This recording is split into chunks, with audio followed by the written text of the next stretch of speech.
ज्येष्ठ नागरिकांसाठी आर्थिक पाठबळ म्हणून आर्थिक लाभ देणाऱ्या काही अशा योजना आहेत की ज्यामधून ज्येष्ठ नागरिक घर बसल्या आर्थिक लाभ मिळवू शकतात, म्हणजेच लाखोंच्या स्वरूपात पैसे हे मिळवू शकतात।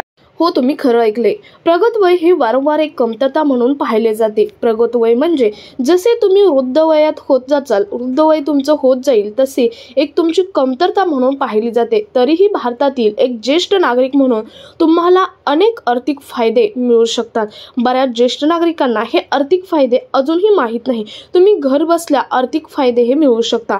हे लाभ आर्थिक स्थैर्य प्रदान करण्यासाठी आणि तुमच्या सेवानिवृत्ती दरम्यान आर्थिक ताण कमी करण्यासाठी डिझाईन केलेले आहेत। तरी सुद्धा बँकिंग उद्देशासाठी कोणतीही निधी किंवा कागदपत्रे प्रदान करण्यापूर्वी तुम्ही वित्तीय संस्था आणि व्यक्तींची वैधता सुनिश्चित करून ऑनलाईन आणि घरोघरी सेवा वापरताना सावधगिरी बाळगणे गरजेचे आहे। तुम्हाला माहित आहे, आता बरेच फसवणुकीचे प्रकार चालू झाले आहेत। त्यासाठी तुम्ही जरीही तुम्हाला आर्थिक लाभ मिळत असेल तर ते खरे आहेत का? बँकिंग क्षेत्रात किंवा कोणत्याही क्षेत्रात आता फसवणुकीचे प्रकार वाढले आहेत। तर तुम्ही हे आर्थिक जे तुम्हाला पाठबळ मिळणार आहे की आर्थिक लाभ मिळणार आहे ते तुम्ही कसे घेणार आहात आणि हे आर्थिक लाभ कोणते आहेत? 8 आर्थिक लाभ आहेत तुम्हाला घर बसल्या मिळणार आहेत। या 8 आर्थिक लाभ कोणते आहेत याची सर्व माहिती आपण आजच्या व्हिडिओमधून पाहणार आहोत। सो व्हिडिओ स्किप न करता शेवटपर्यंत पहा आणि चॅनलवर अजूनही जर नवीन असाल तर अशाच महत्त्वपूर्ण अपडेटसाठी आणि नवनवीन अपडेटसाठी आत्ताच आपलं चॅनल सबस्क्राईब करा। शेजारील बेल आयकॉन ऑन करून ऑल नोटिफिकेशन ऑन करून ठेवा, म्हणजे तुम्हाला असेच महत्त्वपूर्ण आणि नवीन अपडेट वेळोवेळी पोहोचत राहतील। तर त्यातील पहिला आर्थिक लाभ आहे तो म्हणजे त्यातील सर्वात पहिलं आणि महत्त्वाचं आहे ते म्हणजे आरोग्य विमा। म्हणजे तुम्हाला ज्येष्ठ नागरिक वयात असताना तुम्हाला मानसिक तसेच तुमच्या शारीरिक आधारतेची खूप गरज असते। म्हणजे पैशापेक्षा तुम्हाला मानसिक आणि शारीरिक आधाराची गरज असते, परंतु या मानसिक आणि शारीरिक आधारासाठी तुमच्याकडे आर्थिक खंबीर असणे हे खूप महत्त्वाचे आहे। तुम्ही आर्थिक खंबीर असणे खूप महत्त्वाचे आहे, परंतु आपल्या सरकारने आता तीही टेन्शन मिटवले आहे आणि तुमच्यासाठी आयुष्यमान भारत कार्ड ही योजना एक सुरू केली आहे। या योजनेद्वारे तुम्ही 5 लाखांपर्यंतचा सर्व खर्च हा या योजनेतून घेऊ शकता। ज्येष्ठ नागरिकांसाठी ही खूप महत्त्वाची योजना आहे। यासाठी तुम्हाला एक कार्ड दिले जाते, म्हणजे ते तुम्हाला ऑनलाईन काढायचे आहे। कार्ड काढायचे आहे आणि या कार्ड जर तुमच्याकडे असेल तर तुम्हाला कोणत्याही हॉस्पिटलमध्ये आयुष्यमान भारत योजनेअंतर्गत तुम्हाला 5 लाखांपर्यंत ट्रीटमेंट ही मिळणार आहे, म्हणजे ज्येष्ठ नागरिकांना। तर कोणत्या ज्येष्ठ नागरिकांना ही 5 लाखांपर्यंत ट्रीटमेंट मिळणार आहे किंवा त्यामध्ये कोणते खर्च म्हणजे हॉस्पिटलचे कोणते खर्च इन्क्लूड असणार आहेत याची सर्व माहिती आपण पाहूयात। तर सूचीबद्ध दुय्यम आणि तृतीय काळजी परिस्थितीसाठी प्रत्येक पात्र कुटुंबाला वार्षिक रुपये 5 लाख पर्यंतचे कॅशलेस कव्हर प्रदान केले आहे। आता याआधीही 5 लाख रुपयांचे एका कुटुंबाला होते, परंतु 2-3 महिन्यापूर्वी एक बदल करण्यात आला आहे आणि 5 लाखाचे एकाच फक्त ज्येष्ठ नागरिकांना कव्हर दिला आहे। म्हणजे एका ज्येष्ठ नागरिकांच्या नावे तो 5 लाखाची ट्रीटमेंट ही घेऊ शकतो। 5 लाखांपर्यंत कॅशलेस कव्हर हा प्रदान केला आहे। योजनेतील कव्हरमध्ये उपचाराच्या काही घटकांचा समावेश केला आहे। म्हणजे तुम्ही कोणकोणते उपचार या योजनेअंतर्गत घेऊ शकता? पहिला आहे म्हणजे वैद्यकीय तपासणी। म्हणजे तुम्ही उपचारादरम्यान काही जे वैद्यकीय तपासणी करणार आहात, एखादी टेस्ट असेल किंवा काही करणार असाल तर ती वैद्यकीय तपासणी सुद्धा या योजनेअंतर्गत होऊ शकते। उपचार आणि सल्ला मसलत म्हणजे तुमचा जो उपचार आहे तो त्यातील जे सल्ले दिलेले आहेत ते सर्व। त्यानंतर प्री हॉस्पिटलमध्ये 3 दिवसापर्यंत। त्यानंतर औषध आणि वैद्यकीय उपभोग्य वस्तू म्हणजेच तुम्ही मेडिकलमधून जे औषध घ्याल ती सुद्धा यामध्ये इन्क्लूड आहेत किंवा वैद्यकीय जे तुमचे दुसरे वस्तू घ्याल त्या सुद्धा यामध्ये इन्क्लूड आहेत। त्यानंतर नॉन सघन आणि गहन काळजी सेवा, त्यानंतर निदान आणि प्रयोगशाळा म्हणजे तुम्ही टेस्ट वगैरे कोणती केली तर त्याचाही खर्च यामध्ये इन्क्लूड आहे।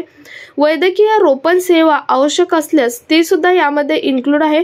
त्यानंतर निवास लाभ म्हणजेच तुमची राहण्याची सुविधा तुम्ही जर राहिला ते सुद्धा यामध्ये इन्क्लूड आहे।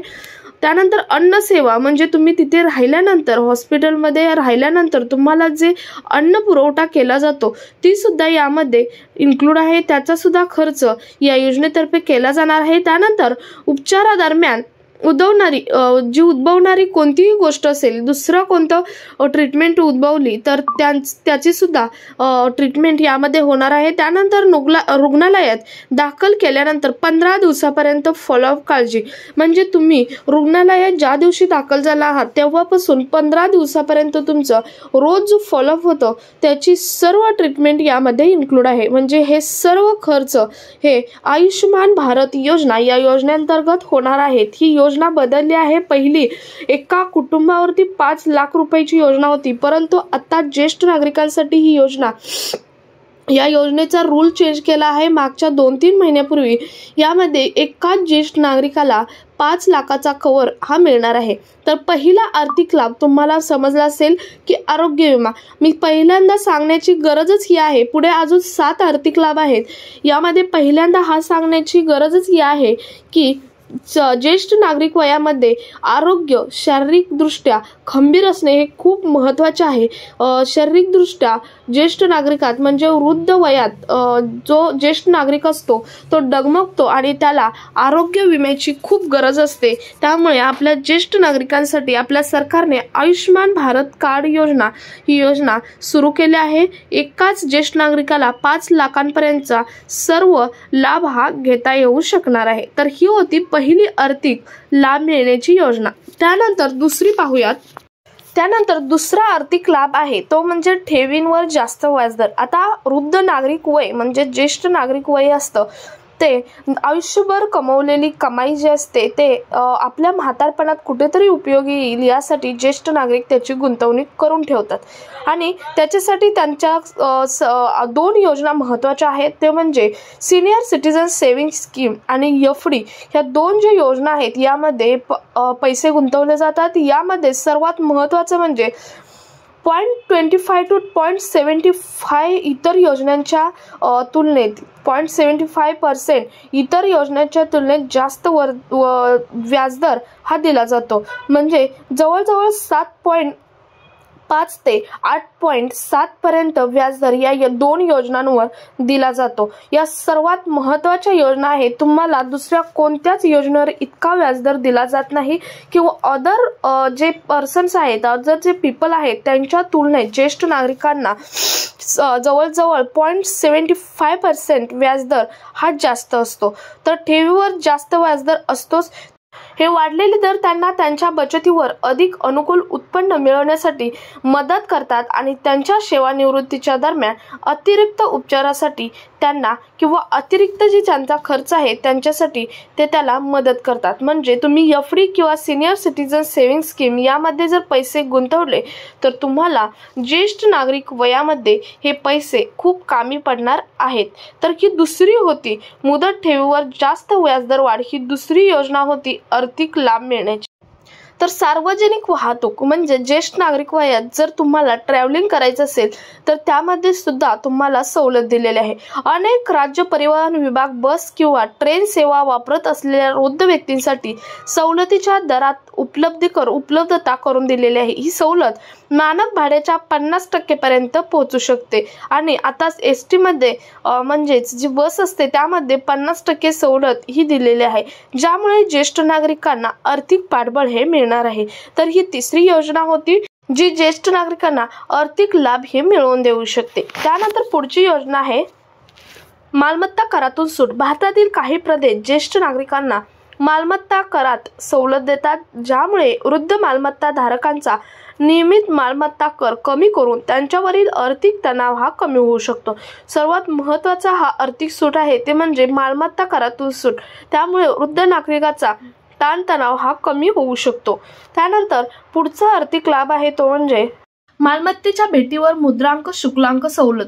पुढची सवलत आहे पहा, काही राज्ये त्यांच्या मुलांना भेट म्हणून निवासी मालमत्ता किंवा शेत जमीन हस्तांतरित करण्यासाठी सवलती मुद्रांक शुल्क दर देतात। अशा प्रकारे भारतातील ज्येष्ठ नागरिकांना अनेक आर्थिक लाभ मिळू शकतात, जे आर्थिक सुरक्षिततेला हातभार लावतात आणि सेवानिवृत्ती दरम्यान आर्थिक तणाव हे कमी करतात। तर ही पुढची होती मालमत्तेच्या भेटीवर मुद्रांक शुल्कात सुद्धा तुम्हाला सवलत मिळणारी आर्थिक लाभ देणारी एक योजना। तर या होत्या योजना सरकार म्हणजेच गव्हर्नमेंट ज्येष्ठ नागरिक वयात घर बसल्या हे आर्थिक लाभ देणार आहे। तुम्हाला या आर्थिक लाभाचा फायदा घ्यावा लागणार आहे। खूप सोपे आर्थिक लाभ आहेत। या सोप्या आर्थिक लाभांचा फायदा याच्यासाठी खूप सोपी प्रोसेस आहे। पहिलं आरोग्य विमा म्हणजे आयुष्यमान भारत कार्ड काढून घ्या। त्यासाठी तुम्हाला ऑनलाईन पद्धत हे कसे कार्ड काढायचे याचा इन डिटेल व्हिडिओ सुद्धा आपल्या चॅनलवर पोस्ट केला आहे। त्यानंतर तुम्हाला कराच्या बाबतीत म्हणजे टॅक्सच्या बाबतीत सुद्धा समजले असेल, त्यानंतर मालमत्ता भत्त्याच्या बाबतीत सुद्धा समजले असेल। हे सर्व जे आर्थिक लाभ आहेत हे आर्थिक लाभ तुम्ही घर बसल्या घेऊ शकता। त्यानंतर मुदत ठेवीवरील वाढ म्हणजे तुम्ही पैसे गुंतवून घर बसल्या व्याज हे कमवू शकता। अदर पर्सनच्या तुलनेत म्हणजे अदर माणसांच्या तुलनेमध्ये व्याजदर असेल तो तुम्हाला वाढीव दिला जाणार आहे। हे सर्वात महत्त्वाची एक अपडेट आहे। अदर पीपलच्या तुलनेत म्हणजेच अदर सर्व माणसांच्या तुलनेमध्ये तुम्हाला म्हणजे ज्येष्ठ नागरिकांना भरपूर सारे आर्थिक लाभ हे मिळत आहेत। तुम्ही जरूर ह्या आर्थिक लाभांचा फायदा घ्या। घर बसल्या तुम्ही या आर्थिक लाभांचा फायदा हा घेऊ शकता। व्हिडिओ इन्फॉर्मेटिव्ह वाटला असेल तर व्हिडिओला एक लाईक नक्की द्या। भेटूयात पुढच्या एका नवीन अपडेट्स